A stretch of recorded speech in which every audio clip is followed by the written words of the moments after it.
Let's maul in the Central Committee. Let's cringe in the Central Committee. Let's bog in the Central Committee right now.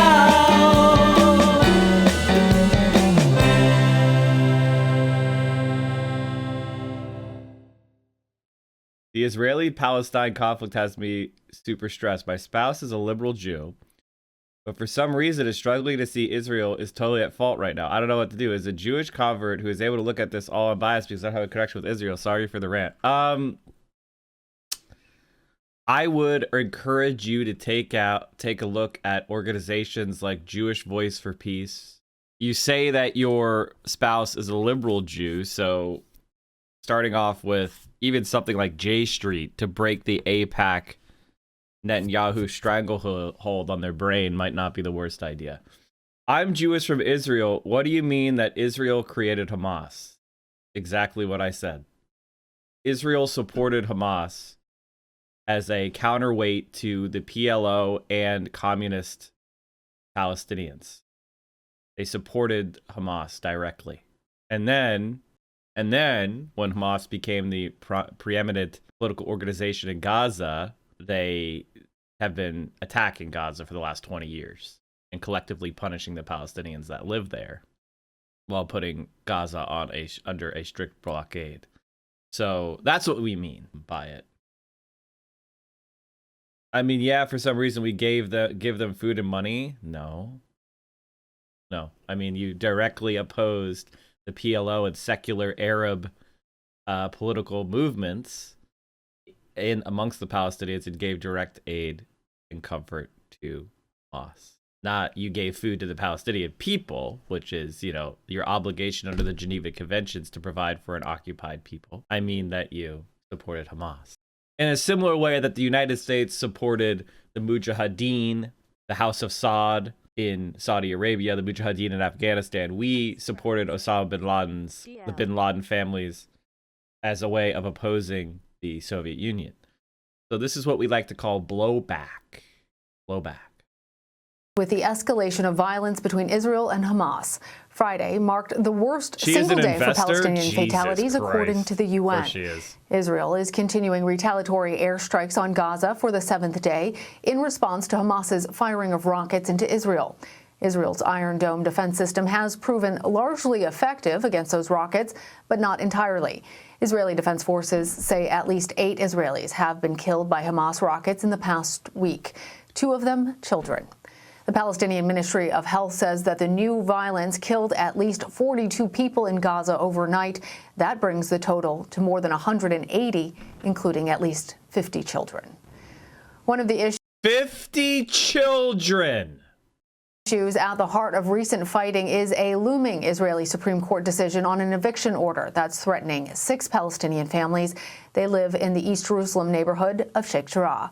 Under Israeli law, Jews can reclaim land that their families owned and fled prior to the 1948 Independence War. There is no similar legal path for the descendants of hundreds of thousands of Palestinians who also abandoned their homes during the same period. As CBS News foreign correspondent Imtiaz Tayyab reports, the recent By the way, chat, that right there, the existence of a way for Jews to reclaim property, but not Palestinians, is apartheid. That is the fact that the different people, based purely on their identity, their racial or national identity, have different rights under the law. That's right there, apartheid. That is not a democracy. That is not a liberal democracy. That is apartheid. That prima facie is apartheid. That is already enough. T-School, thanks for the prime. Of military violence is also sparking civil unrest between Arabs and Jews across Israel. It is so difficult to unravel part of the long histories of. It's not difficult to unravel it. If you can pay attention to what all the different fucking house names were in Game of Thrones 5 years ago, you can figure out the Palestinian-Israeli conflict. All right? Like, can we stop with, oh, it's so complicated. Oh, yeah?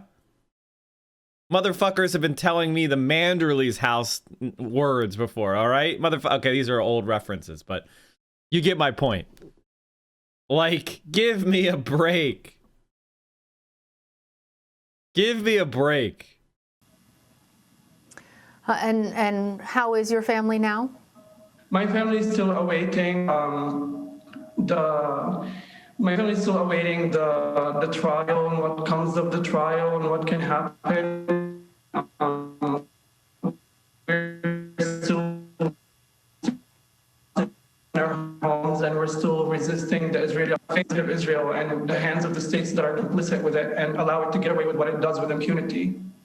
Sorry about this, chat. You know, now that Israel has knocked out a lot of the media in Gaza, they're relying on, you know, satellite internet that is controlled by Israel. So, you know, the voices that are going to come out of Gaza are going to be in much reduced condition. Mohammed, help the rest of us understand how what's happening in Sheikh Jarrah, how that is it's been described as the spark that has ignited the current conflict, and what happens next from here? I think the spark of the violence is the violent military occupation that we live under itself. Life for Palestinians in apartheid Israel is unbearable. We are subjugated to police violence, we are subjugated to land theft, we are subjugated to racist laws and a colonial judicial system. The people of Sheikh Jarrah has decided to take a stance against ethnic cleansing, and they were met with brute force. Certainly, we did not spark any violence. The state, which is fascist, that we live under is already violent. Mohammed, how do the attitudes among younger Palestinians differ from previous generations? How is the current situation being viewed by your elders and also by people that are even younger than you? I think social media has allowed us access into people's homes, and we have made a situation that was seemingly presented as this complex situation to be as this very straightforward situation. You have a people subjugating another people. And this, we have been able to kind of trespass the gatekeepers of mainstream media that don't allow us to share our narrative. I think the older generations are very proud of us, and I think the younger generations are inspired of us. And we are not going to rest until the occupation is ended and until colonialism has ended. Mohammed El-Kurd, I appreciate you coming on and sharing your perspective. Thank you. Thank you. Thank you. So, all I could say is this is what's breaking through, is the traditional media gatekeepers have started to fall away. And we all have understood the negatives of that, the growth of Q, the growth of the Trump movement. But this type of media gatekeeping is finally ending. For example, this perfectly illustrates how the New York Times covers Palestine. Hamas killed 6 Israelis, yet 27 Palestinians just died. No agent whatsoever. What happened to them? More than 67 Palestinians, including 16 children, have died since the start of the conflict on Monday. That's well over 200 now 50. 50 children and over 200 Palestinians. Palestinian health officials said the rockets fired by Hamas and its Islamist ally Islamic Jihad killed at least 6 Israeli civilians, including a 5-year-old boy and 1 soldier. A soldier is not a civilian. Number 1. 6 Israeli civilians and 1 soldier? Or is that the soldier being counted as a civilian? This is weird syntax, I could say that. And number 2, look at this, chat. Hamas, Islamist ally Islamic Jihad. How did they die? I mean, right here, you could see the manufacture of consent. You could see how they're trying to train your brain. The Israelis that are killed by Hamas. The Palestinians that are killed by the Israelis die. They die. By who? Who can say? Who can say the blame? Palestinians die, Israelis are killed. And this is just amazing. Just amazing. Now, chat, we've been covering this since we've been streaming most of the week. You're aware of the Associated Press strike. The Israeli Associated Press strike. Now, here's something that I wanted to show you, which is pretty wild. Israel claimed, and the media reported, including on the Sunday shows, when Bibi Netanyahu came on to the Sunday shows for interviews, by the way, no Palestinian representative, just Bibi Netanyahu, he claimed that there was a smoking gun evidence that's been provided. Well, what do you know? Blinken signals no immediate U.S. press for ceasefire. By the way, they changed the article. Wait, what the fuck? The AP changed? Oh my god, the AP changed the title. Wow. Wow. Wow. Speaking in Copenhagen, where Blinken is making an unrelated tour of Nordic countries this week, Blinken ticked off U.S. outreach so far to try to de-escalate hostilities in the Gaza Strip and Israel and said he would be making more calls Monday. Blinken also said he had asked Israel for any evidence for its claim that Hamas was operating in a Gaza office building housing the Associated Press and Al Jazeera news bureaus that was destroyed in an Israeli airstrike over the weekend. But he has personally not seen any information provided. But as battles between Israel and Gaza's militant Hamas rulers surged to their worst levels since 2014 and the international outcry grew, the Biden administration, determined to wrench U.S. foreign policy focus away from the Middle East and Afghanistan, has declined so far to criticize Israel's part in the fighting or send a top-level envoy to the region. Appeals by other countries showed no sign of progress. Thomas Greenfield warned that the return to armed conflict would only put a negotiated two-state solution to decades-old Israeli-Palestinian conflict even further out of reach. The paper is owned by the New York Times Company, which is publicly traded. It has been governed by the Sulzberger family since 1896 through a dual-class share structure after its shares became publicly traded. Oh, but why would anybody want to invest in that, Melanie? If you can't have control, why wouldn't you want to buy any shares? Never mind. This is a meme on someone incredibly stupid debate. Rep. Adam Schiff, Democratic chairman of the House Intelligence Committee, urged Biden on Sunday to step up pressure on both sides to end the current fighting, revive talks to resolve Israel's conflicts and flashpoints with the Palestinians. What's really important to remember, chat, is there are no peace talks going on. And there haven't been peace talks for years. So this status quo of the Israelis building settlements, the Israelis evicting Palestinians, the Israelis treating Palestinians like second-class citizens or non-citizens or non-stateless people, depending upon the geographic location. There's no peace process happening. They're just living in an apartheid, having their rights continually invaded. The blockade on Gaza continues. Jimmy Stanley, thank you for the prize. So what the fuck is this talk about the violence?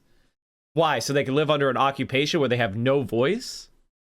I think the administration needs to push harder on Israel and the Palestinian Authority to stop the violence, bring about a ceasefire, end these hostilities, and get back to a process of trying to resolve this long-standing conflict. Senator John Ossoff of Georgia separately joined 26 other Democratic senators and Vermont Senator Bernie Sanders, an independent, and urging an immediate ceasefire to prevent further civilian deaths and any further escalation in the overall conflict. Dr. Brainslug, thanks for the tier 1. This was a snapshot of the article when it went up, super differently worded. The Associated Press's top editor on Sunday called for an independent investigation into the Israeli airstrike that targeted and destroyed a Gaza City building housing the AP. Sally Busby, AP's executive director, said the Israeli government has yet to provide serious business, thanks for the 5 subs, clear evidence supporting its attack, which leveled the 12-story Al Julal tower. The Israeli military, which gave AP journalists and other tenants an hour to evacuate, claimed Hamas used the building for military intelligence office and weapons development. Israeli military spokesman Lieutenant Colonel Jonathan Conricus said Israel was compiling evidence for the U.S., but declined to comment to providing it within the next 2 days. We're in the middle of fighting, Conricus said Sunday. That's in process, and I'm sure in due time the information will be presented. So in other words, it went from, we have a smoking gun, which was immediately put in all American media, we have a smoking gun, to, we'll get to it. Can you believe that? Can you fucking believe that? The lying they're gonna do. Haven't people been spreading lies about Hassan on TikTok? See how Hamas leader is in every single building. Shots, Zoe. Thank you for the 6. Can you guys? Does anybody seen the lies that they've been creating about Hassan on TikTok? If someone link me that, I want to show you this shit. Let me show you this shit. Does not mean this. Kill the Jews, kill the Jews, kill the Jews, kill the Jews, kill the Jews, kill the Jews, kill the... Okay, I'm gonna take a second to talk about. Wait, are you fucking kidding me, dude? Oh my god, did this fucking asshole literally cut the donation off as I literally dunked on them? You are such a pathetic piece of shit. Shame on you. Shame on you, you fucking liar. You fucking filth. You fucking absolute dog shit. You fucking piece of shit. You fucking garbage motherfucker. All right, Chad. So here's what's happening: is the Israelis don't, and the Zionist apologists will attack you personally. This is what it's about. They will attack you personally. They don't give a shit about being true. They just want the idea, because Hassan has been defending the Palestinian position. They just want the idea that he's an anti-Semite to be out there. Because someone gave him a donation and put "kill the Jews" in the message, which for many streamers, we allow people to donate and then have a message played. Well, guess what? Sometimes people troll that and put garbage shit in there, and you have to hit the pause the donation button, which can take 5-10 seconds sometimes. All right? Especially if you're not expecting it. Right? And these scumbag piece of shit people are spreading this idea so that they could discredit Hassan for people who don't know who he is. I cannot believe it. I cannot believe that, like, not only did I pause that fucking donation, I literally talked about how I was going to get them, like, I was going to get them banned from every fucking platform for saying that. Fred Gutenberg always has a meltdown. You fucking piece of garbage. You know these motherfuckers are such liars, dude. To defend the bloodshed. No amount of lies. You just... They will lie. They will lie about you, dude. They will lie about you. Do you think she was the dono? I don't know if she was the dono. The craziest part of the donator, Busby said the AP has had offices in Al Jalala. How do you say Jala? Jala? Jala? Like Jala? Jala. Okay, that's not how you pronounce it. That's not how you pronounce it. Jala? Yeah. Anyway, tower for 15 years and never was informed or had any indication that Hamas might be in the building, she said. The facts must be laid out. We are in a conflict situation, Busby said. We do not take sides in that conflict. We heard Israelis say they have evidence. We don't know what that evidence is. We think it's appropriate at this point for there to be an independent look at what happened yesterday, an independent investigation, she added. Israeli Prime Minister Benjamin Netanyahu on Sunday repeated Israel's claim that the building housed an intelligence office of Hamas. Asked if he had relayed supporting evidence of that in a call with President Joe Biden on Saturday, Netanyahu said, "We passed it through our intelligence people," aka the smoking gun has now become a smokescreen. They're fucking liars. What a surprise. They're fucking liars, dude. What a surprise. We don't take sides in the conflict except the part where we give Israel billions a year. No, that was the quote from the AP, habitual line stepper. The Associated Press was saying they don't take sides. U.S. Secretary of State Anthony Blinken spoke by phone Saturday with AP publisher Gary Pruitt, offering his unwavering support for independent journalists and media organizations around the world and noting the indispensability of their reporting in conflict zones. That's weird. Netanyahu was on a Sunday show and just spread that lie. That's weird. That's weird. But if they have evidence, is it still okay? No! But they lied about even having evidence. And the reason why the lie about the evidence is important, chat, is because they were specifically targeting journalists to keep them from reporting the facts on the ground. They didn't want the AP, which is a Western source trusted and viewed in Western media, to report on their war crimes. There's a long pattern of Israel facing no accountability for its war crimes. This UN official is referring to incidents from 2014.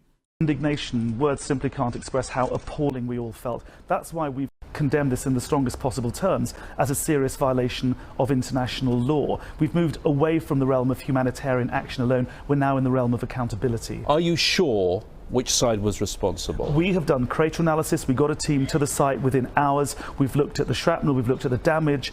We are, according to our assessment, saying that this is Israeli artillery, and we have no doubt about that. Is it possible this could have been an accident? They didn't know where the school was? Well, as far as intentionality is concerned, of course, you'd need to ask the Israeli army. We have seen a school hit directly. Children sleeping next to their parents on the floor of a UN-designated safe area have been killed. It is an affront to the humanity of all of us. The world should hang its head in shame.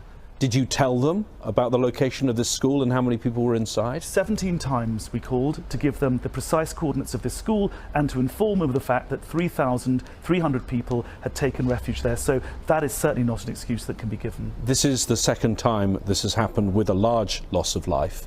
How should the international community respond? Well, we've made it quite clear that it's time for accountability. We've made it quite clear that those with the power to act should take deliberate political action. It's up to them, but it's got to stop. I mean, we have reached breaking point. We've moved away from the realm of humanitarian action alone. Our staff are being killed, our shelters are completely overrun, the Israelis are telling more people to leave, so there will soon be tens of thousands of people stranded in the streets of Gaza. No food, no shelter, no mattresses, no blankets.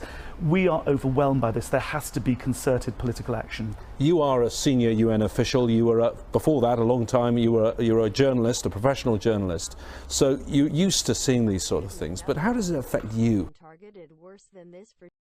The kind of attacks they're doing on Hassan is par for the course. BDS and pro-Palestinian student and other activists have been targeted worse than this for decades. Oh, and absolutely faculty as well. Faculty as well.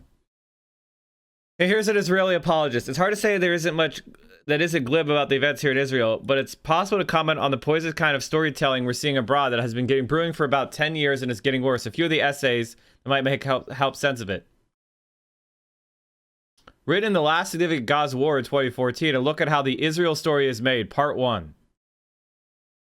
How the story is framed for simplicity in order to produce a certain ideological conclusion. How parts of the Israeli hard left now function as part of the international scene producing the Israel story. And a few constructive tips on how to read information from Israel.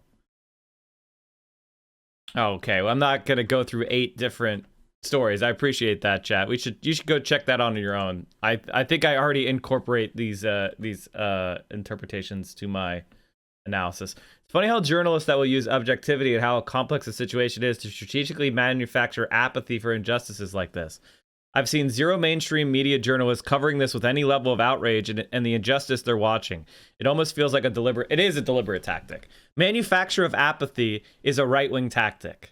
There's 2 things that right-wingers will do in the face of an injustice. The 2 things they will do is A, they'll manufacture apathy, or B, they'll criticize earnestness, right? So if you're someone who is legitimately, earnestly outraged and you feel passion, they'll mock you for that. They'll mock you for getting mad. They'll mock you for caring. They'll mock you for getting emotional. That is that is the one thing that they will do. And that works because it'll piss you off even more. So you'll get even more unhinged. It's like telling someone who's emotional to calm down and be quiet. You know, that works to trigger them even more and piss them off even more. So that's the type of shit they'll do. So they'll manufacture apathy and they'll mock your earnestness. That is conservative tactic 101 for an indefensible situation. They won't even bother with arguments. When you see what has happened on the ground in Gaza today? It's beyond belief that in the 21st century, children and women, men, civilian men, can be subjected to this kind of outrage. Palestinians have every single one of their rights denied them, including the right to life, and that includes children. It is an abomination, it's a barbarity, and it needs to end. So that is the actual reality. Even their children, the rights of Palestinians, even their children are wholesale denied, and it's appalling.